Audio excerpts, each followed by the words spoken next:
नमस्कार दोस्तों, आप लोगों का स्वागत है पगला एक्सप्लेन चैनल पे। तो आज हम लोग फिर से चालाकी वाले वीडियो के आगे के एपिसोड को एक्सप्लेन करेंगे। वीडियो शुरू करने से पहले हल्का सा रिकैप दे देता हूँ। तो हमने पिछले एपिसोड में देखा था कि यैन ट्रेजर लैंड गया हुआ था, जहाँ पे उसकी मुलाकात एक बहुत बड़े स्केलेटन से होती है। साथ ही में कुछ लोग पंगा करने की कोशिश करते हैं, तो यैन उन लोगों को नानी याद दिला देता है। लेकिन उसी टाइम पे हमने देखा था कि यैन का पीछा करते करते वहाँ पे उसकी दिलरुबा आ गई थी और इसी के बाद वीडियो खत्म हो गया था। इसीलिए अब हम लोग शुरू करते हैं इस वीडियो को।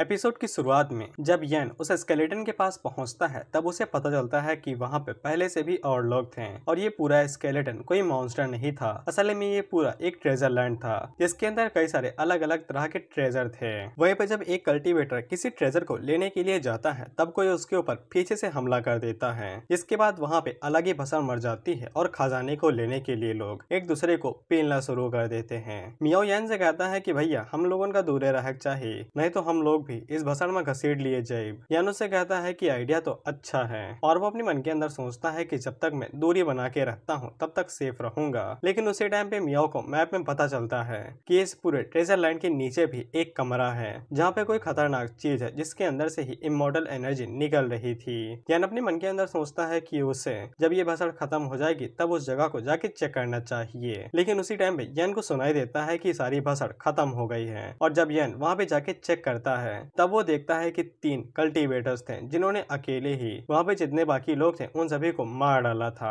और ये तीनों ही नासेंट सोल रियलम पे थे। उनमें से एक लड़की उन दोनों से कहती है कि हमें लड़ाई करने के अलावा यहाँ से चुपचाप खिसक लेना चाहिए और वैसे भी हम लोगों को हमारे हिस्से के ट्रेजर मिल चुके हैं, जिसपे वो दोनों मान जाते हैं। लेकिन उसी टाइम पे एक कल्टीवेटर को पता लग जाता है कि यैन पीछे से उन्हें देख रहा है, इसीलिए वो लोग फैसला करते हैं कि सबसे पहले वो लोग चूहे को मारेंगे, जिसके बाद इस ट्रेजर लाइन को छोड़ के निकलेंगे। लेकिन मियाओ भैया को कोनो टेंशन नहीं थी, वो बिल्कुल ठीक थे। दरअसल यैन ने जो अभी पिल ली थी उसका असर अभी भी बाकी था और वो अभी के लिए नासेंट सोल रियलम पे था, इसलिए वो आसानी के साथ इन दिनों को ही पूरी तरीके से धूल चटा सकता था। जिसके बाद हम लोग देखते हैं कि वो बंदा तेजी के साथ यैन के ऊपर अपने भाले से हमला करता है। यैन जल्दी से आगे बढ़ता है और वो अपने एक ही पंच से उसके भाले को तोड़ देता है। लेकिन उसी टाइम पे वो दोनों मिलके भी यैन के ऊपर हमला करने वाले थे। यैन जल्दी से पीछे की तरफ मुड़ता है और वो एक और कल्टीवेटर के पेट के ऊपर एक जोरदार घूंसा मार के उसे पीछे की तरफ फेंक देता है। दूसरी तरफ जब वो फीमेल कल्टीवेटर अपने लोटस का इस्तेमाल करते हुए यैन के ऊपर हमला करती है, तो यैन अपने बैरियर की मदद से उसे आसानी के साथ ब्लॉक कर लेता है। फिर यैन जल्दी से पीछे की तरफ घूमता है और उन दोनों के ऊपर हमला करके उन्हें मार गिराता है। इसके बाद बचा हुआ कल्टीवेटर जब वहाँ से भागने की कोशिश कर रहा था, तब यैन तेजी से उसके पीछे जाता है और अपने पंच से उसे कुचल के मार देता है। इसके बाद जब यैन को फील होता है कि वो पूरी तरीके से रिलैक्स कर सकता है, तब वो रिलैक्स करने की कोशिश करता है, लेकिन अचानक से पिल की वजह से उसे ब्लैक फेस पड़ते हैं और वो काफी ज्यादा घायल होकर जमीन पे गिर जाता है। उसी टाइम पे वहाँ पे मास्टर आती हैं, जो कि यैन के लिए ताली बजाते हुए कहती हैं कि काफी अच्छा शो था और तुमने काफी ज्यादा ग्रो अप कर लिया है। इसके बाद मास्टर यैन से कहती हैं, मेरी रसमलाई, अब तुम्हें दोबारा मेरे ही कटोरे में आना है। यैन अपने मन के अंदर कहता है, इसकी माँ का ये कहाँ से आ गई, अभी तो हालत और भी खराब है, मैं लड़ भी नहीं पाऊंगा। वहीं पे मास्टर यैन की हालत को देख के उससे कहती हैं, you look lonely, I can fix that. Miao Yan को बताता है कि वो ट्रांसमिशन रियलम पे है और वो तुम्हारी बुद्धि चटका सकती है। जिसपे यैन उससे पूछता है कि कोई सुझाव है क्या, जिसपे मियाओ उसे बताता है कि 10,000 पॉइंट खर्चा करो और तुरंत एक कार्ड ले लो, इसके बाद तुम भी ट्रांसमिशन रियलम पे आ जाओगे। यैन के पास कोई भी चारा नहीं था और वो तुरंत कार्ड को रिडीम कर लेता है। मास्टर समझ जाते हैं कि यैन के पास हुक्म का इक्का हो सकता है, इसीलिए वो बिना देरी किए हुए डायरेक्ट यैन के ऊपर एक जोरदार हमला करती हैं। उसी टाइम पे हम लोग यूयू को देखते हैं, जो कि पूरी तेजी के साथ यैन का पीछा कर रही थी। लेकिन हम लोग देखते हैं कि यूयू जब आगे की तरफ जाती है, तब उसे वहाँ पे एक बहुत बड़ा धमाका दिखाई देता है। हम देखते हैं कि यैन ने अपनी स्ट्रेंथ को बिल्कुल सेम लेवल पे तो कर लिया था, लेकिन इसके बावजूद मास्टर उसे धूल चटाए जा रही थी। बेशक लेवल सेम होने की वजह से उनकी पावर तो बराबर थी, लेकिन स्किल के अंदर काफी ज्यादा अंतर था। इसीलिए मियाओ यैन से कहता है कि भैया भैया अपनी लंगोटी उठा लो, यहाँ से खिसक लो, नहीं तो कभी भी वो छीनी जा सकती है। वहीं पे मास्टर धीरे धीरे फिर से अपने असली रूप में आने लगती हैं और वो यान से कहते हैं कि तुमसे मोहब्बत है, इतनी दूरी सही नहीं जाती, पास आके पुच्ची दे दो। उसी टाइम पे यूयू उनके पास पहुंच चुकी थी और उसे मास्टर की एनर्जी काफी ज्यादा जानी पहचानी हो रही थी, लेकिन उसे समझ में नहीं आता है कि मास्टर की असली पहचान क्या है। उसी टाइम पे हम देखते हैं कि मास्टर एक आखिरी हमला करके यान को अधमरा करने वाली थी ताकि वो बिना किसी दिक्कत के उसे फिर से अपने बेड के ऊपर लिटा सके। और मास्टर का ये वाला अटैक सच में यान को अधमरा कर सकता था। ये तो उसकी किस्मत अच्छी थी कि यू वहाँ पे सही टाइम पे आ जाती है और वो अपनी एनर्जी के साथ उसके अटैक को आसानी के साथ ब्लॉक कर लेती है। वहीं पे यान यू को भाई सर कहता है और मुझे समझ में नहीं आता है चिकनी टांगे दे के इसे समझ क्यों नहीं आता है कि वो लड़की है। मानता हूँ आवाज मर्दाना हो सकती है लेकिन टांगे थोड़ी ना। मास्टर को भी समझ में आ जाता है कि यूयू की पावर बहुत ज्यादा है, वो ट्रांसमिशन लेवल के हाईएस्ट लेवल पे है। मास्टर को समझ में आ जाता है कि अब वो यहाँ पे उछल कूद नहीं कर सकती हैं, इसीलिए वो तेजी के साथ वहाँ से भागने लगती हैं। लेकिन भाई यूयू की पावर कुछ ज्यादा ही शक्तिशाली थी। वो अपनी भाई पाटली से एक जोरदार हमला करती है जो कि लेजर बीम की तरह डायरेक्ट सीधा मास्टर के पीछे जाता है। लेकिन उसी टाइम पे हम लोग देखते हैं कि आसमान से एक और एनर्जी आती है जो कि एक हाथ में बदल जाती है और वो मास्टर को अपने हाथों के अंदर जकड़ती है और साथ ही में वो यूयू के हमले को पूरी तरीके से डिस्ट्रॉय कर देती है और साथ ही में मास्टर गायब हो जाती है। और मुझे नहीं पता है कि हमारी प्यारी लोमड़ी जिंदा है या मर गई। वहीं पे यूयू अपने मन के अंदर सोचती है कि ये पक्का वही बंदा है, सिर्फ उसी बंदे के पास इस तरह की स्पिरिट पावर हो सकती है और ये कौन बंदा है अभी तक कोई जानकारी नहीं। जब यान यूयू से पूछता है कि वो कौन सी बला थी, तब यूयू आगे से कह सकती है कि वो बस एक सनका हुआ बंदा है और वो बाद में उसे निपट लेगी। जिसके बाद वो वहाँ से जाते हुए अपने मन के अंदर सोचती है कि उसने सोचा भी नहीं था कि ये बंदा यहाँ पे आके लफड़े के अंदर होगा और उसे अब गहराई से इन सभी चीजों के ऊपर जांच पड़ताल करनी पड़ेगी। वहीं पे यान अपने मन के अंदर सोचता है कि उसकी मास्टर के पास भी कई सारे ऐसे हेल्पर हैं जो कि बहुत ज्यादा शक्तिशाली हैं और उनके मुकाबले में हमारा यान चींटी जितना है। उसी टाइम पे मियाओ यान के पास आता है और उससे कहता है भाऊ तुम गलत हो, तुम्हारे पास सिस्टम है सिस्टम, और अगर तुम्हारे पास इनफ पॉइंट होते हैं फिर तुम इस दुनिया में अमर हो, तुमको कोनो नहीं छू सकत। इस पे यान उससे कहता है कि हाँ हाँ अभी अभी ही मरते बचा हूँ, नहीं तो मैं कटोरी की तरह रसमलाई बन जाता। खैर उसी टाइम पे यान को याद आता है कि मियाओ की बात सही है, उसे अभी दूसरों के बारे में ना सोच के सिर्फ खुद के ऊपर फोकस करना चाहिए जिससे वो अपनी पावर को बढ़ा सकेगा। जिसके बाद हम लोग देखते हैं कि वो लोग डायरेक्ट उस जगह पे जाते हैं जहाँ से वो इमॉर्टल एनर्जी निकल रही थी। जब वो दोनों वहाँ पे पहुँचते हैं तब उन्हें पता चलता है कि वहाँ पे पेड़ का कटा हुआ हिस्सा पड़ा है जिसके अंदर से ही इमॉर्टल एनर्जी निकल रही है। मियाओ यान को बताता है कि सेलेस्टियल बॉडी का यही राज है और यही उसका सोर्स है। मियाओ यान को बताता है कि अब वो इसकी मदद से अपनी सेलेस्टियल बॉडी को ठीक कर सकता है। जिसके बाद यान वहीं पे बैठ जाता है और उस इमॉर्टल ट्री से जो पावर निकल रही थी और सेलेस्टियल एनर्जी उसको वो अपनी बॉडी के साथ इमर्ज करके एब्जॉर्ब करने लगता है। उसी टाइम पे सिस्टम मियाओ को दिखाता है कि जैसे जैसे यान वहाँ पे उस एनर्जी को एब्जॉर्ब कर रहा था वैसे वैसे उसकी सेलेस्टियल बॉडी ठीक होती जा रही थी और उसकी 5% बॉडी ठीक हो जाती है। उसकी बॉडी जैसे ही थोड़ा सा ठीक होती है वो तुरंत ब्रेक थ्रू भी कर जाता है। यानी इस बात को काफी नोटिस करता है कि जैसे जैसे उसकी बॉडी ठीक होती जा रही है वैसे वैसे उसकी कल्टीवेशन स्पीड बढ़ती जा रही है। उसी टाइम पे मियाओ को एक बहुत बड़ा झटका लगता है जिसके बाद वो सीधा यान को दिखाता है कि ये जो पेड़ का आधा हिस्सा है उसकी कीमत 100 मिलियन पॉइंट है जो कि बहुत ज्यादा थी। इसीलिए मियाओ और यान काफी ज्यादा खुश हो जाते हैं। लेकिन उसी टाइम पे मियाओ काफी हैरान होता है जिसके बाद वो पैनल के ऊपर पंजे मारने लगता है। जिसके बाद यान मियाओ से पूछता है कि क्या हुआ है, तो मियाओ उसे बताता है कि वो लोग जो सपना देख रहे थे उसे सिस्टम में चकनाचूर कर दिया है क्योंकि सिस्टम अभी इस पेड़ को रिकवर नहीं कर सकता था और न ही इन लोगों को 100 मिलियन पॉइंट मिलेंगे। लेकिन मियाओ यान को यह भी बताता है कि अगर वो इस पेड़ के बाकी बचे हुए 10 हिस्सों को ढूंढ लेता है, सॉरी 11, तब उसे पूरे के पूरे 100 मिलियन पॉइंट मिल सकते हैं। लेकिन अगर ये इकट्ठा उसे मिल जाते हैं तब वो अपनी पूरी बॉडी को एक ही बार में रिकवर कर सकता था, उसे किस्तों में बॉडी फिक्स करने की जरूरत नहीं थी। लेकिन यान इसके बावजूद उस पेड़ के तने को अपने पास रख लेता है, शायद से फ्यूचर में 11 हिस्से मिल ही जाएं और पॉइंट मिल जाएं। इसके बाद मियाओ यान को बताता है कि उसके पास और भी कुछ बचे हुए पॉइंट्स हैं। दरअसल यान को अभी तक 3 आइटम मिले थे, पहला स्पेस रिंग थी, दूसरा पिल थी और तीसरा एसेंट स्क्रोल था और इन सभी की कीमत मिला के 17,000 पॉइंट हुई थी। इसीलिए मियाओ आगे से ललचाते हुए कहता है कि वो इनका इस्तेमाल अभी की अभी कर ले जिससे उसे बहुत ज्यादा फायदा होगा। लेकिन यान सिर्फ स्क्रोल को अपने पास रखता है जो कि सिर्फ 2000 पॉइंट का था और वो बाकी सभी आइटम्स को बेच देता है जिससे उसे सिस्टम के अंदर पॉइंट मिल जाते हैं। मियाओ यान से पूछता है कि वो बाकी सभी चीजों का इस्तेमाल करके काफी ज्यादा जवान और सुंदर हो सकता था। इस पे यान उसे कहता है कि मुझे जवान और लंबी उम्र नहीं चाहिए, बस ताकत चाहिए और जल्दी से इन सभी चीजों को कैलकुलेट करो और बताओ कि मेरे पास कितने पॉइंट हैं। मियाओ यान को बताता है कि उसके पास टोटल 25,000 पॉइंट बचे हुए हैं और अगर वो कार्ड्स और बाकी सभी चीजों का यूज न करता तो फिर उसके पास 50,000 से भी ऊपर होते हैं। लेकिन यान आगे से कहता है कि जिंदगी बचाने के लिए उनका इस्तेमाल किया था,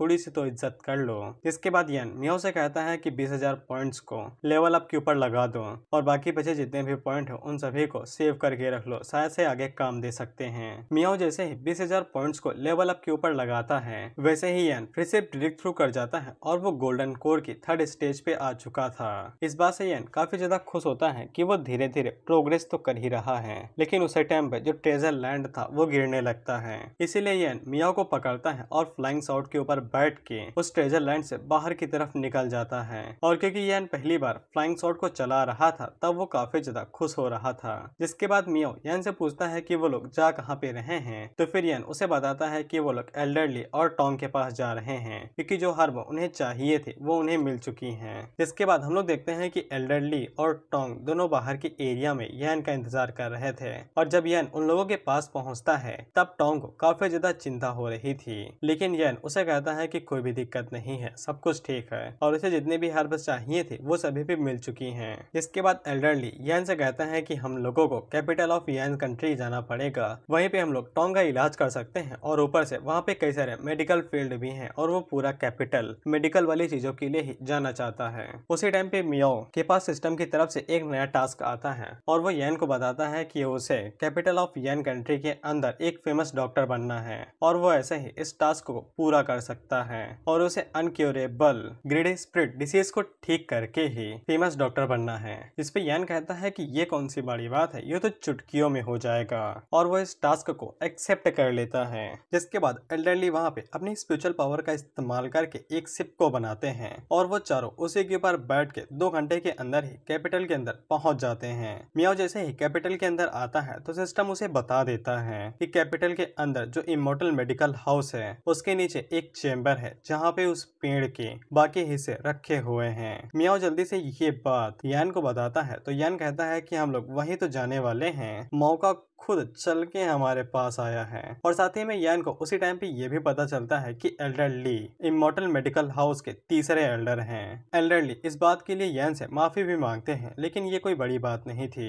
जिसके बाद वो लोग इमोर्टल मेडिकल हाउस की तरफ आगे बढ़ने लगते हैं। वहीं पे यान मियाओ को उसका काम बताता है कि वो जैसे ही हाउस के अंदर पहुंचेंगे मियाओ को तुरंत सिस्टम का इस्तेमाल करके चैम्बर के लिए रास्ता ढूंढ के निकालना है। इसके बाद हम लोग मेडिकल हाउस के पहले और दूसरे एल्डर को देखते हैं जो कि इस बारे में बात कर रहे थे कि उन्हें टोंग के ट्रीटमेंट के लिए परमिशन देनी चाहिए या नहीं। जिसपे वो दोनों एल्डर एक ही बात कहते हैं कि जब तक लीडर नहीं आते हैं तब तक उन्हें कोई भी कदम नहीं उठाना चाहिए। लेकिन एल्डरली उन लोगों से कहते हैं कि लीडर का कोई भी अता पता नहीं है, वो काफी टाइम से ही कहीं छुपे हुए हैं और साथ ही में टोंग के पास ज्यादा टाइम नहीं है, इसीलिए उन लोगों को जो भी करना है जल्दी करना पड़ेगा। तो फिर बाकी बचे दोनों एल्डर इस चीज के लिए मांग जाते हैं। जिसके बाद हम लोग देखते हैं कि टोंग का ट्रीटमेंट शुरू कर दिया जाता है और यह तीनों एल्डर्स को पहले ही बता देता है कि ग्रीडी स्पिरिट बहुत ज्यादा स्पिरिट को छीनने वाली है, इसीलिए अगर यान की जैसे ही स्पिरिचुअल एनर्जी खत्म हो जाती है तो उन लोगों को अपनी स्पिरिचुअल उसे उधार देनी पड़ेगी। जिसके लिए वो तीनों मान जाते हैं कि वो लोग यान को अपनी स्पिरिचुअल एनर्जी दे देंगे। जिसके बाद वहाँ पे जब यान अपनी आइज को एक्टिवेट करता है तब उसे पूरी तरीके से दिखाई दे रहा था कि टोंग की मेरिडियन का स्ट्रक्चर ग्रीडी स्पिरिट की वजह से पूरी तरीके से बदला हुआ है। लेकिन आंखों की मदद से वो तुरंत पता लगा लेता है कि सोर्स पॉइंट कहाँ पे है। जिसके बाद वो अपनी सुई को टोंग के मत्थे के बीच में घुसा देता है। यान जैसे ही मत्थे के ऊपर सुई घुसाता है तो उसे साफ साफ दिखाई देता है कि वहाँ पे अरे एक्टिवेट हो गई है। जिसके बाद यान मियाओ से कहता है कि उनके पास भले ही बहुत ज्यादा पावर क्यों ना हो लेकिन स्पिरिचुअल एनर्जी उनकी भी काफी नहीं होगी, इसलिए जैसे ही उन लोगों की बत्ती बंद होती है तब तुरंत सिस्टम की मदद से तुम स्पिरिचुअल एनर्जी खरीद के मुझे देते रहना जिससे हमारी एनर्जी खत्म नहीं होगी। यान जैसे जैसे ही ये वाली बात खत्म करता है तो टोंग के अंदर से एक अरे एक्टिवेट हो जाती है जो कि काफी तेजी के साथ आसपास की स्पिरिचुअल एनर्जी को एब्जॉर्ब करने लगती है। इसी के साथ यान के ऊपर बहुत ज्यादा जोर पड़ने लगता है क्योंकि यान की स्पिरिचुअल एनर्जी वैसे ही कम थी और ऊपर से वो ग्रीडी स्पिरिट हद से ज्यादा स्पिरिचुअल एनर्जी को खींच रही थी। इसीलिए यान पीछे मुड़ के एल्डर से कहता है कि स्पिरिचुअल एनर्जी दो, नहीं तो मैं यहीं पे मारा जाऊंगा, फेमस की जगह पे डेड डॉक्टर बन जाऊंगा। जिसपे वो तीनों एल्डर अपनी अपनी स्पिरिचुअल एनर्जी यान को देना शुरू करते हैं। लेकिन ग्रेड स्पिरिट की अरे बहुत ज्यादा शक्तिशाली थी और वो धीरे धीरे करके उनकी पूरी स्पिरिचुअल एनर्जी को खत्म कर लेती है। इसीलिए यान मियाओ से कहता है कि जल्दी से स्पिरिचुअल एनर्जी दो, नहीं तो हमारे एल लग जाएंगे। इसके बाद होना क्या था, मियाओ तुरंत सिस्टम से भाई स्पिरिचुअल एनर्जी को खरीदता है, जिस वजह से यान के नीचे एक गैदरिंग अरे बन जाती है जिसके अंदर से इन्फिनाइट स्पिरिचुअल एनर्जी निकल रही थी। इसीलिए वो तीनों एल्डर भी पीछे हट जाते हैं क्योंकि उन्हें काफी अच्छे से पता था कि अरे लगातार स्पिरिचुअल एनर्जी देती रहेगी और यान को कोई भी दिक्कत नहीं होगी। और थोड़ी ही देर में टोंग को भी होश आ जाता है। इसके बाद टोंग वहाँ पे अपना रोना धोना शुरू करती है कि उसे पहले से पता था कि वो दूसरों से अलग है और उसका अंत निकट ही है। लेकिन उसने जो भी टाइम अपने ग्रैंडपा और बाकी सभी लोगों के साथ बिताया है वो बहुत ज्यादा अच्छा है। अब वो यहाँ से अलविदा कह सकती है। इस पे यान आगे बढ़ता है और उसे कहता है कि उसे अपनी किस्मत से लड़ना पड़ेगा, उसका अंत यहाँ पे नहीं होगा। इस पे टोंग भी उसे कहती है कि यस ब्रदर, मैं पूरी कोशिश करूंगी और मैं अपने फेट को एक्सेप्ट नहीं करूंगी। जिसके बाद यान अरे के साथ खेलना शुरू करता है और मैं तुम्हें क्या बताऊं भाई, वो अरे के ऊपर उंगली ही तो हिला रहा है। जिसके के साथ अरे धीरे धीरे करके सिकोड़ने लगती है। जिसके बाद वहाँ पे अरे के अंदर से बहुत ज्यादा एनर्जी रिलीज होती है और ये एनर्जी इतनी ज्यादा थी कि वो पूरे मेडिकल हाउस को हिला के रख देती है। इसके बाद सभी लोगों की नजर टियान के ऊपर थी कि वो आगे से क्या कहने वाला है। यान पीछे मुड़ता है और उन लोगों से कहता है कि टोंग बिल्कुल ठीक है। जिसके के साथ टोंग को होश भी आ जाता है और वो सभी लोग काफी ज्यादा खुश हो जाते हैं कि टोंग सही सलामत है। वहीं पे यान मियाओ को बताता है कि अगर वो सिस्टम के थोड़े से पॉइंट को और इस्तेमाल करेगा तो वो उसकी मदद से टोंग को कल्टीवेशन के लिए भी हेल्प करवा सकता है। इसके बाद यान मियाओ से पूछता है कि तुम्हारा काम कैसा चला, जिसपे मियाओ उसे बताता है कि उसने सारी चीजें चेक कर ली है और वो यान को बताता है कि चैम्बर मेडिकल हाउस के अंडरग्राउंड एरिया के अंदर है और वहाँ पे एक टैबलेट है जिसे के अंदर बाकी पेड़ के हिस्से रखे हुए हैं। एल्डरली आगे बढ़ते हैं और वो टियान को झुक के रिस्पेक्ट देते हुए टोंग को बचाने के लिए उसे शुक्रिया कहते हैं। जिस पे यान आगे से कहता है कि मैं तो एक डॉक्टर हूँ, पैसों के लिए सिरिंज उठाता हूँ और कुछ भी नहीं, मजाक कर रहा हूँ। वो कहता है कि मैंने बस वही काम किया है जो एक डॉक्टर करता है। बाकी दोनों एल्डर यान से कहते हैं कि अब उसे आराम कर लेना चाहिए, उसने ट्रीटमेंट के दौरान बहुत ज्यादा स्पिरिचुअल एनर्जी का इस्तेमाल किया था। इसके बाद वहाँ पे एक लड़की आती है जो कि यान को रास्ता दिखाती है गेस्ट रूम का। वहीं पे यान मियाओ से कहता है कि वो लोग आधी रात में उस टैबलेट चेम्बर के अंदर जाएंगे। अगला सीन आधी रात का होता है। हम लोग देखते हैं कि दोनों चोर वहाँ पे पहुंच गए थे उस टैबलेट के अंदर से माल को चुराने के लिए, लेकिन उन्हें वहाँ पे जाके ये पता चलता है कि पूरा टैबलेट एक एसेंट अरे के अंदर कैद है और उस अरे को तोड़ पाना नामुमकिन के बराबर है। इसीलिए मियाओ आगे बढ़ता है और वो यान को सिस्टम की तरफ से एक की दिखाता है और वो यान को बताता है कि वो इसकी मदद से किसी भी अरे को अनलॉक करके अंदर घुस सकता है। लेकिन इस की को यूज करने के लिए यान को 1000 पॉइंट देने पड़ेंगे और 1000 पॉइंट हर मिनट के लिए हैं। इसीलिए यान आगे से कहता है कि ये तो हद से ज्यादा महंगा है, मैं तो नंगा हो जाऊंगा और ऊपर से मेरे पास तो सिर्फ और सिर्फ 5000 पॉइंट बचे हुए हैं और अगर मैं इसकी का इस्तेमाल करता हूँ और मुझे उस टैबलेट से फायदा न मिला तो फिर खरीदने का फायदा ही क्या है। जिसपे मियाओ उसे बताता है कि ऐसे तो ये सस्ती पड़ रही है, उधार जो ले रहे हो, अगर पूरी चाबी खरीदना चाहोगे तो 10,000 पॉइंट देने पड़ेंगे। इसके बाद होना क्या था, यान को भाई वो चाबी खरीदनी ही पड़ती है। इसके बाद वो रोते हुए कहता है खरीद तो ली है, क्या पता अंदर से कुछ मिले ही ना और फालतू में मेरे पॉइंट चले जाएं। जिसके बाद जब वो अरे को ओपन करता है तब वो बड़ी आसानी के साथ ओपन हो जाती है और वो अंदर जाते हुए बस यही दुआ करता है कि जितने पॉइंट लगाए हैं वो फिर से वापस आ जाएं। जिसके बाद जब यान उस टैबलेट के अंदर जाता है तब वो टैबलेट यान को एक अलग जगह पे टेलीपोर्ट कर देता है और वो पूरी जगह फ्लावर पैलेस थी, यानी कि वहाँ पे कई सारे फ्लावर और जड़ी बूटियां थी जिनको बेच के यान बहुत सारे पॉइंट्स को इकट्ठा कर सकता था। इसीलिए मियाओ और यान का खुशी का ठिकाना ही नहीं रहता है और वो दोनों बौखला से जाते हैं। लेकिन जब यान नीचे आता है और उसके जब पैर जमीन के ऊपर पड़ते हैं तब वो आसपास के फ्लावर्स को देखता है जो कि लाल थे और ये दिखने में बहुत ज्यादा क्रीपी लग रहे थे। उसी टाइम पे मियाओ यान को बताता है कि सामने की तरफ एक लड़की पड़ी हुई है। हमें पता चलता है कि ये लड़की लिंजी है जो कि मेडिकल हाउस की लीडर है। सिस्टम मियाओ को बताता है कि उस लड़के की स्पेशल इस रिंग के अंदर ही पेड़ के बाकी हिस्से रखे हुए हैं। ये बात जैसे ही यान को पता चलती है तो वो तेजी से उस लड़की की तरफ लिंजी की तरफ आगे बढ़ने लगता है।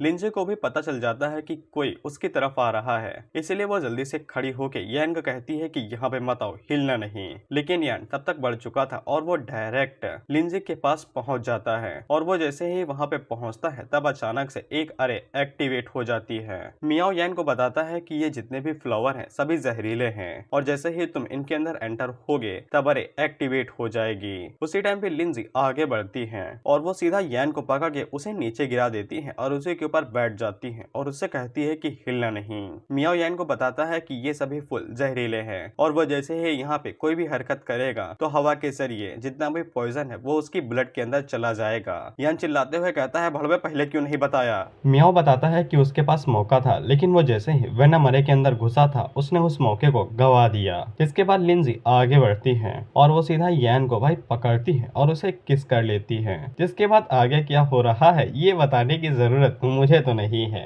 जिसके अगले सीन में हम देखते हैं कि वो दोनों भाई पड़े हुए थे और यान उसे माफी मांगता है अभी जो हुआ था, लेकिन लिंजी काफी शर्मा रही थी और वो कहती है कि उसे कुछ याद ही नहीं है। तो उसी टाइम पे मियाओ यान से कहता है कि उसे कह दो, अगर वो चाहे तो मैं उसे रिप्ले दिखा सकता हूँ क्योंकि मैंने ये सब चीजें रिकॉर्ड कर ली थी।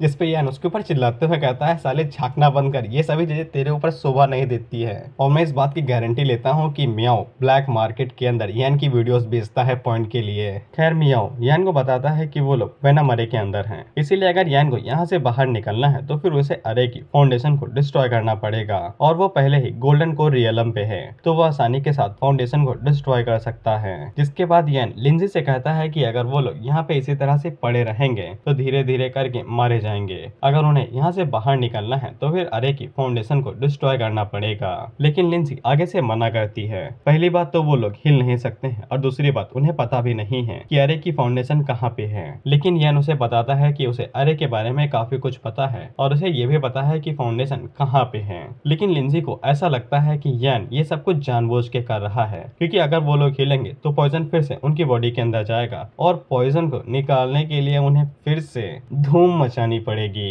इसीलिए उसके दिमाग में फिर से चक्कर आने लगते हैं कि ये सब क्या हो रहा है। लेकिन यान उसे बताता है कि उनके पास एक ही मौका रहेगा, अगर वो लोग फाउंडेशन को डिस्ट्रॉय कर पाते हैं तो ही बाहर निकल पाएंगे, नहीं तो हमेशा के लिए यहाँ पे फंसे रहेंगे। लिंजी को समझ में आ जाता है कि यान का नजरिया भले ही गंदा और घिनौना है लेकिन उसकी बातें ठीक हैं, इसीलिए वो मान जाती है कि यान फाउंडेशन को डिस्ट्रॉय कर सकता है और अगर वो फेल होता है तो वो फिर से उसके साथ धूम मचाने के लिए रेडी है। लेकिन यान को कुछ भी समझ में नहीं आता है कि ये इतना शर्मा क्यों रही है, सिर्फ फाउंडेशन को ही तो डिस्ट्रॉय करना है। उसी टाइम पे मियाओ आग पे घी डालते हुए कहता है, बॉस वो तुम्हें पसंद करती है इसीलिए इतना शर्मा रही है। खैर यान उसे चुप होने को कहता है। जिसके बाद यान अपनी बची कुची ताकत का इस्तेमाल करता है और वो एक ही झटके में जंप मार के डायरेक्ट उस जगह पे पहुंच जाता है जहाँ पे वेनम अरे की फाउंडेशन थी। इसके बाद यान अपनी पावर्स का इस्तेमाल करता है और वो फाउंडेशन के ऊपर एक जोरदार हमला करके उसे डिस्ट्रॉय कर देता है। वेनम अरे जैसे ही डिस्ट्रॉय हो जाती है और उसकी फाउंडेशन भी,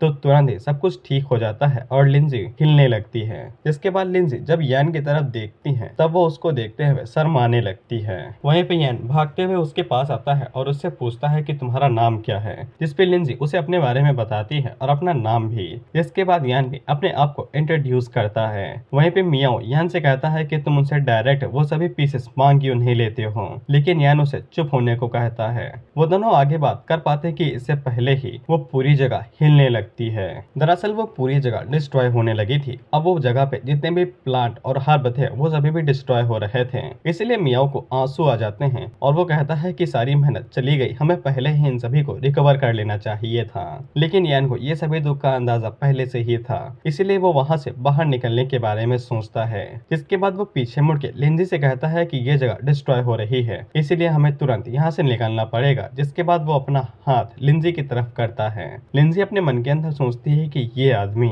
अभी मेरे साथ गंदिया रहते कर रहा था, अब ये एकदम हीरो की तरह दिखा रहा है। लेकिन इसके बावजूद वो शर्माते हुए यान के हाथ को पकड़ लेती है। जिसके बाद वो उसे कमर में उठाता है और वहां से लेके बाहर की तरफ जाने लगता है। मियाओ बाहर निकलता है और वो यान को बताता है कि बॉस वो नासेंट सोल रियलम पे है, लेकिन इसके बावजूद उसने अपने आप को तुम्हें होल्ड करने दिया। इसका मतलब तो यही है कुछ तो गड़बड़ है और वो तुम्हें किसी भी टाइम पे हर्ट कर सकती है। लेकिन यान उस ठरकी बिल्ली की बातों को इग्नोर करते हुए सीधा टैबलेट से बाहर की तरफ निकल आता है। वो जब बाहर आता है तब मियाओ से कहता है कि बॉस नीचे भी रख दो, क्या घर में ले जाने का प्लान है क्या? और वहीं पे लिंजी भी यान से कहती है कि नीचे उतार सकते हो भाई, कब तक कमर में पकड़े रहोगे? इसके बाद यान उसे नीचे रख देता है। लिंजी यान से पूछती है कि तुमने कहा था कि तुम उस जगह पे सिर्फ और सिर्फ किसी चीज को लेने के लिए गए थे, क्या वो चीज मेरे पास हो सकती है? जिसपे यान उसे बताता है कि वो चीज उसकी स्पेस रिंग के अंदर है। तो फिर लिंजी वहाँ पे अपनी स्पेस रिंग को ओपन करती है तो उसके पास जितनी भी चीजें थी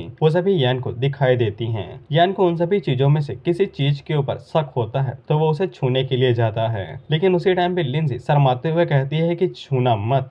लेकिन तब तक यान छू चुका था और जब यान उसको खोलता है तब उसे पता चलता है कि ये सब लिंजी के अंडरगारमेंट्स हैं। इसीलिए वो शर्माते हुए उन सभी को यान से छीन लेती है और उससे कहती है कि छूने से पहले कुछ तो सोचा करो गंदे कहीं के। जिसके बाद यान अपने मन के अंदर सोचता है कि ये तो पूरा सेट है भाई, एकदम कमाल का, माँ कसम गजब गजब। वह पे मियाओ भी यान से कहता है मालिक ये सब चीजें तुम बस शोभा नहीं देती, सब हमें छोड़ दियो। तो फिर यान उसके सर के ऊपर मारता है और उसे कहता है चुप। इसके बाद उन लोगों को स्पेस रिंग के अंदर उस पेड़ का बचा हुआ हिस्सा दिखाई दे जाता है और इसकी भी कीमत 100 मिलियन पॉइंट थी, लेकिन बेशक ये लोग इसे रिकवर नहीं कर सकते थे। जिसके बाद यान लिंजी से पूछता है क्या वो इसे रख सकता है। लिंजी इसे कहती है कि अगर उसे ये चाहिए तो वो रख सकता है। वैसे भी उसको भी ये पेड़ उसी जगह पे मिला था और ये लिंजी के किसी भी काम का नहीं है, इसीलिए लिन उसे अपने पास रख लेता है। और जैसे ही यान उसको रिस्टोर करता है वैसे ही उसका टास्क भी पूरा हो जाता है कि उसे कैपिटल के अंदर फेमस डॉक्टर बनना है और उसे टास्क पूरा करने के लिए 3000 पॉइंट मिलते हैं। मियाओ यान को बताता है कि ये टास्क 2 पार्ट के अंदर डिवाइड था, जिसमें उसे पहले तो लड़की को ठीक करना था और दूसरे में शायद फेमस होना था, जो कि वो हो चुका है और इसी के साथ ही ये टास्क पूरा हो गया। यान कहता है कि अगर ऐसे टास्क मुझे फ्यूचर में मिलते हैं फिर तो मैं अरबपति बन जाऊंगा। जिसमें मियाओ उसे कहता है कि जैसे जैसे उसकी कल्टीवेशन ग्रो होती जाएगी वैसे वैसे उसे इसी तरह के टास्क मिलना शुरू हो जाएंगे। जिसके बाद यान लिंजी से कहता है कि हम लोगों को बाहर चलना चाहिए। जिसके बाद हम लोग देखते हैं कि तीनों एल्डर आपस में ही लड़ झगड़ रहे थे क्योंकि यान कुछ टाइम से गायब था। इसीलिए उन लोगों को ऐसा लगता है कि कोई उनके मेडिकल हाउस के खिलाफ है जिसने यान को किडनैप कर लिया है। लेकिन उसी टाइम पे वहाँ पे यान आता है और कहता है कि तुम लोग मुझे ढूंढ रहे थे क्या? यान के पीछे से लिंजी बाहर निकलती है और हमें तो पता ही है लिंजी पूरे इमॉर्टल मेडिकल हाउस की लीडर है। इसीलिए वो तीनों एल्डर्स को हड़कड़ाते हुए कहती है कि फालतू में बकवास नहीं और बिहेव करो जैसे तुम्हें करना चाहिए। तीनों एल्डर जैसे ही लिंजी को देखते हैं तो उसे रिस्पेक्ट देते हुए ग्रीट करने लगते हैं। उसी टाइम पे टोंग आगे बढ़ती है और वो यान से पूछती है क्या वो लिंजी के साथ 1 महीने तक उसके साथ छुपा हुआ था। जिसपे यान को ये पता चलता है कि वो लोग यहाँ पे 1 दिन नहीं बल्कि 1 महीने से गायब थे, यानी कि उस जगह के ऊपर जो टाइम का समय था वो काफी तेजी से चलता है। 1 दिन के बराबर उन लोगों को 1 महीना लग गया। लेकिन उसी टाइम पे यान के टोकन के ऊपर जो उसका आइडेंटिटी टोकन था यानी कि सेक्टर की तरफ से दिया गया, उसके ऊपर एक मैसेज आता है कि सेक्टर की तरफ से एक कॉम्पिटिशन रखा जा रहा है, इसलिए जितने भी डिसेबल हैं उन सभी को तुरंत के तुरंत सेक्टर के अंदर वापस आना है। वहीं पे लिंजी और उसके सेक्टर वाले ये सभी बात कर रहे थे कि उन्हें यान के लिए एक दावत रखनी चाहिए क्योंकि उसने उनके लिए काफी ज्यादा काम किया है। लेकिन यान उन लोगों को बताता है कि वो यहाँ से जा रहा है क्योंकि उसके सेक्टर ने एक कंपटीशन रखा है और उसे जाना ही पड़ेगा। ये बात जैसे ही लिंजी को पता चलती है तो वो थोड़ा सा निराश हो जाती है। प्यार हो गया था भाई। अगले सीन में जब यान वहाँ से जा रहा था तब वो लिंजी को बताता है कि उसे जाना ही पड़ेगा। उसके सेक्टर की तरफ से लेगेसी वाला ड्रामा हो रहा है, इसीलिए उसे लेगेसी चाहिए तो जाना ही पड़ेगा।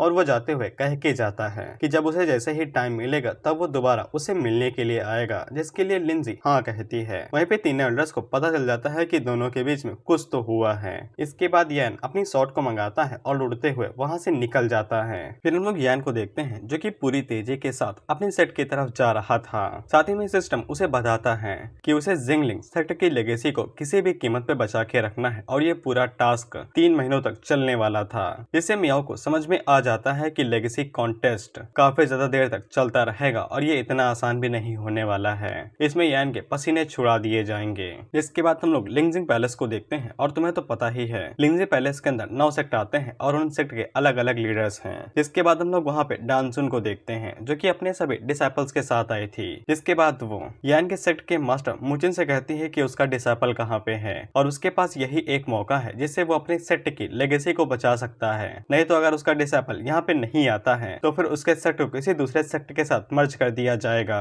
साथ ही में डांसुन को ये भी चिंता हो रही थी कि यान ने कहीं पहले ही तो गिव अप नहीं कर दिया। उसी के बाद वहाँ पे एक दूसरे सेट सेक्ट का लीडर आता है जो कि बताता है कि मुझे नहीं लगता है कि यान यहाँ पे पहुंच भी नहीं पाएगा क्योंकि लेगेसी कॉन्टेस्ट अलग अलग चीजों के अंदर डिवाइडेड है। टैलेंट, कल्टीवेशन, टेक्निक्स और साथ ही में ट्रेजर लैंड एडवेंचर भी है। और जितने भी फॉर्मल डिसाइपल, इनर डिसाइपल और आउटर डिसाइपल हैं और कोर डिसाइपल हैं, उन सभी के लेवल अलग अलग हैं। अभी तुम्हें थोड़ी देर में समझ में आ जाएगा। इसीलिए इस सेक्ट के लीडर को ऐसा नहीं लगता है कि यान यहाँ पे आ भी गया तो फिर वो अपनी कल्टीवेशन के बेस के साथ इन सभी चीजों को पार कर पाएगा। लेकिन डांजुन उस लीडर से कहती है क्या पता वो यहाँ पे आ जाए और जीत के तुम्हारे मुंह के ऊपर तमाचा भी मार दे, जिससे उस लीडर को काफी तेज गुस्सा आता है और वो वहाँ पे अपनी पावर्स को रिलीज करने ही वाला था कि उसी टाइम पे वहाँ पे लिंगजी पैलेस के मास्टर आ जाते हैं जो कि 9 के सेक्ट के ऊपर राज करते हैं और वो अपनी पावर्स को रिलीज करते हुए डांजो और उस सेक्ट के लीडर से कहते हैं कि बकवास करना बंद करो और कुछ तो शर्म करो, अपने डिसाइपल्स के सामने ही कुत्ते बिल्ली की तरह लड़ रहे हो। जिसके बाद पैलेस के मास्टर सीधा मूचन के पास जाते हैं और उससे कहते हैं कि उसका डिसाइपल कहाँ पे है और ये शायद से उसका आखिरी मौका होने वाला है जिससे वो अपनी जीलिंग सेक्ट की इनहेरिटेंस को बचा सकता है, नहीं तो उसे अपने सेट को कुर्बान करना पड़ेगा।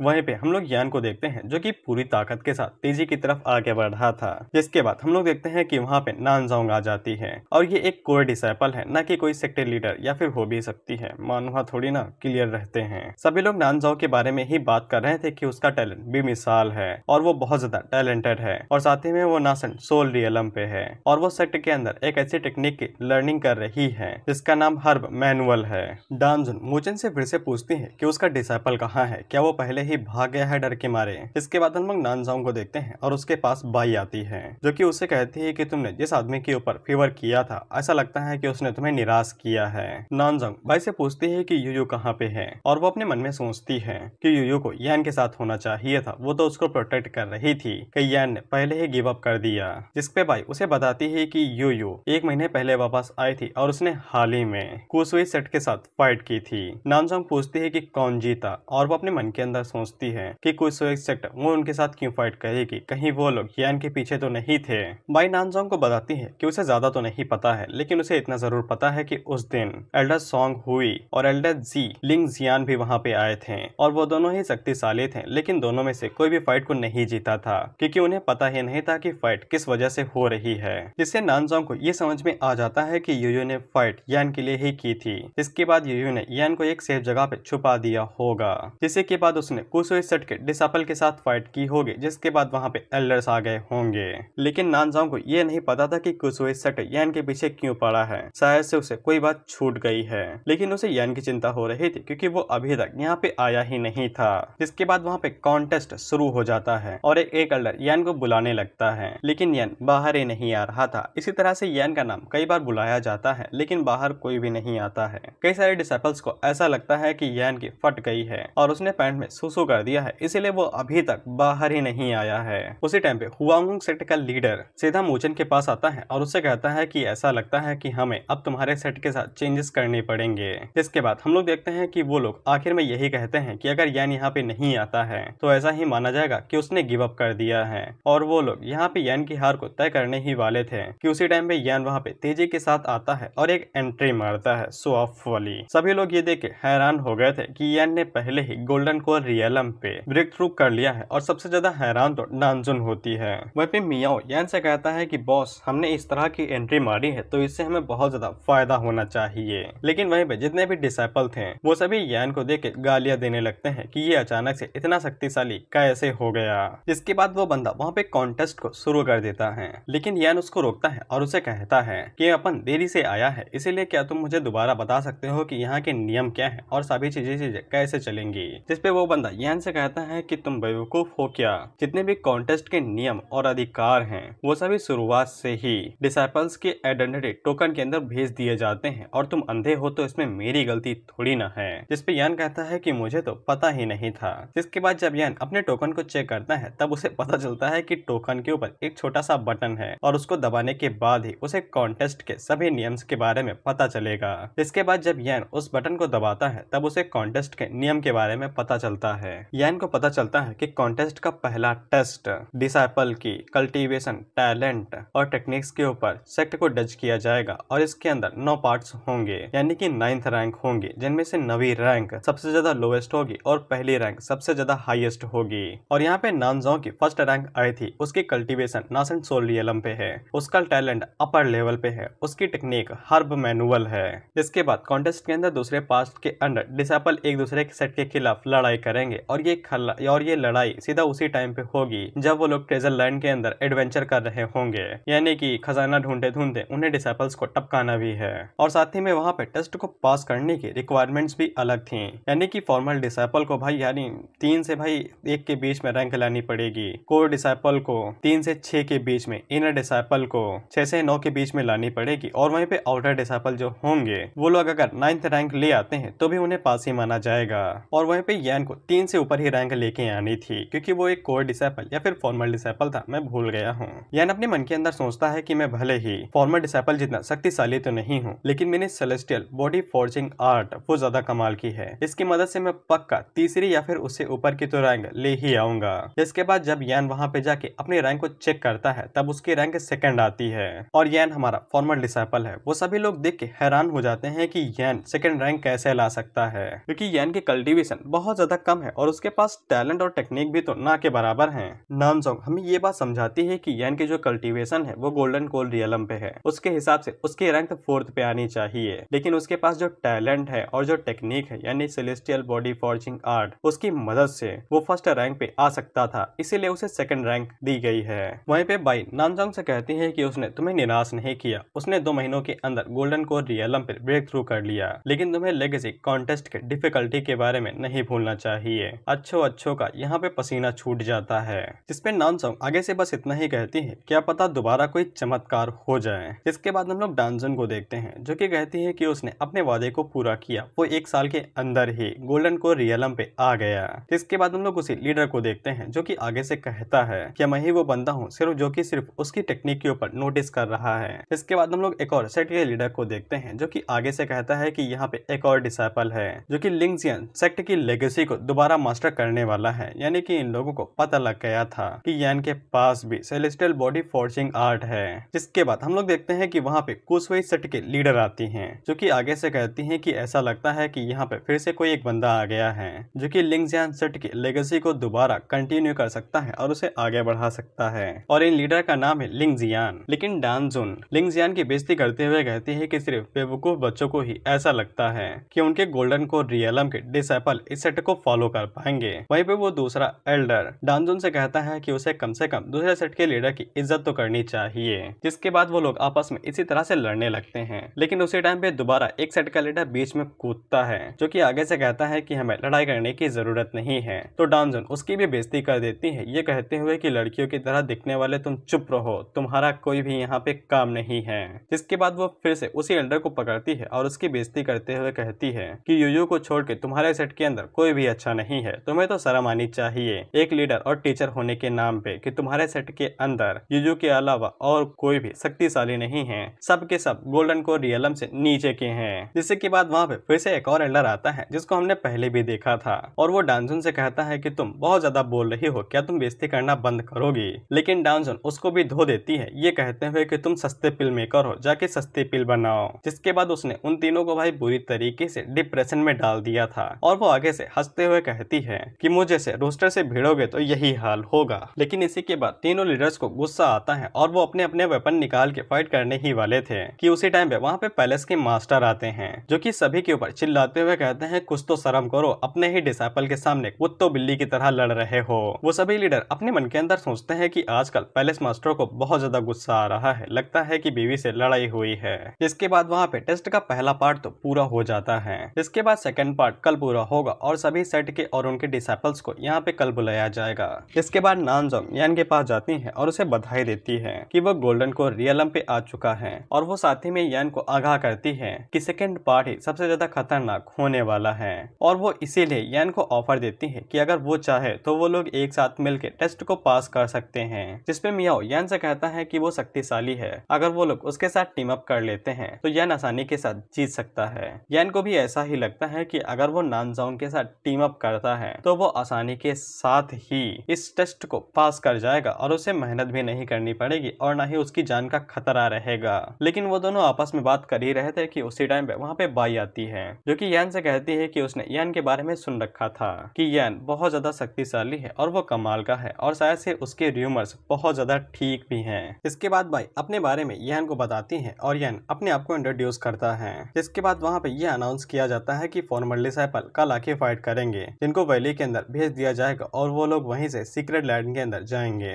इसके बाद यान की नजर लुई फेंग के ऊपर पड़ती है, जिसके साथ उसका पहले भी पाला पड़ा था, ये साइड वाला, और वो उसकी आउटफिट को देख के ये समझ जाता है कि ये भी लियांग सेक्ट से है। और वो अपने मन के अंदर सोचता है कि ऐसा लगता है कि फेंग के साथ दोबारा हाथापाई करनी ही पड़ेगी। इसके बाद हम लोग यान को उसके शेल्टर के अंदर देखते हैं, जहाँ पे वो कल्टीवेट कर रहा था, लेकिन उसे अच्छे से पता था कि वो भले ही गोल्डन कोर रियलम पे है, लेकिन वो मुश्किल से ही ताकतवर है। जिसके बाद उसे ये चिंता सताने लगती है कि कहीं वो कॉन्टेस्ट के दौरान ही अपना दम न तोड़ दे। इसीलिए वो फैसला करता है कि वो सिस्टम से कुछ न कुछ तो खरीद ही लेगा, जिससे वो अपने आप को सेफ रख सके। इसके बाद वो मियाओ से कहता है कि जरा सिस्टम का स्टोर खोलना और जरा ये बताना कि हमारे पास कितने पॉइंट हैं। हम लोग मियाओ को देखते हैं और वो भाई हॉट स्प्रिंग लेके मस्त पड़ा हुआ था, और वो यान को बताता है कि उसके पास सिर्फ 6000 पॉइंट बचे हुए हैं। उसने जो मिशन कंप्लीट किया था और साथ ही में उसने कई सारे पॉइंट्स को वहाँ पे गवाया भी तो था। इसके बाद यान जब स्टोर को ओपन करता है तो उसके पास जितने भी पॉइंट थे वो उनकी मदद से 3 ही चीजें खरीद सकता था। इसके पास पहला तो लेवल अपग्रेड कार्ड था, जिसका इस्तेमाल करके वो सीधा ट्रांसमिशन स्टेज पे जा सकता था,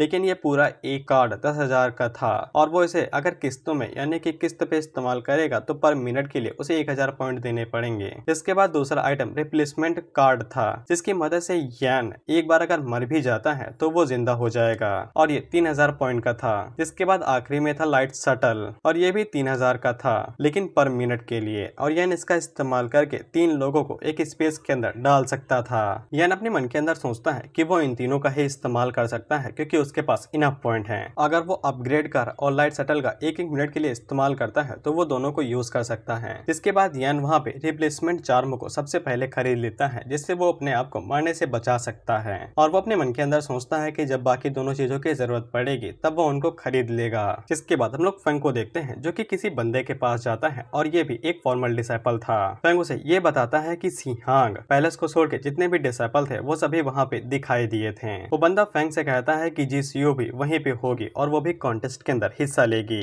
इसीलिए फेंग को सिर्फ अपने मौके का इंतजार करना है, जिसके बाद वो अपने प्लान को चालू करेगा, क्योंकि वो लोग इस बार फेल नहीं हो सकते हैं। हमें पता चलता है कि इसका नाम जाई टियान वोंग है, जो कि मेजर सेट का एक फॉर्मल डिसाइपल है। जिसपे फेंग आगे से चिढ़ते हुए कहता है कि अगर वहाँ पे उस दिन यान ना आता तो फिर वो उस औरत को पहले ही मार देता जिस लड़की की जान यान ने बचाई थी। जिसपे जाई उसे कहता है कि वो लोग यहाँ पे अब और ज्यादा बर्बादी नहीं कर सकते हैं, और ना ही वो लोग कोई गलती कर सकते हैं। यूयू और नानसोंग दोनों ही भाई यान को प्रोटेक्ट करने की कोशिश कर रहे हैं, और साथ ही में कुछ सुइसाइड के कुछ डिसाइपल हैं जो कि यान के पीछे पड़े हुए हैं। इसीलिए फेंग को वही करना होगा जो उसे करना है। इसके बाद जाई वहाँ से जाते हुए कहता है कि तुम्हें समझ में आ गया होगा कि मैं क्या कहना चाहता हूँ। जिसपे फेंग आगे से कहता है कि उसे जल्दी मारने से अच्छा यही होगा कि उसे तड़पा तड़पा के मारा जाए। और इसी के साथ ये एपिसोड यहीं पे खत्म होता है। और मुझे पता है कि वीडियो छोटी आ रही है, पर मैं अपनी पूरी कोशिश कर रहा हूँ।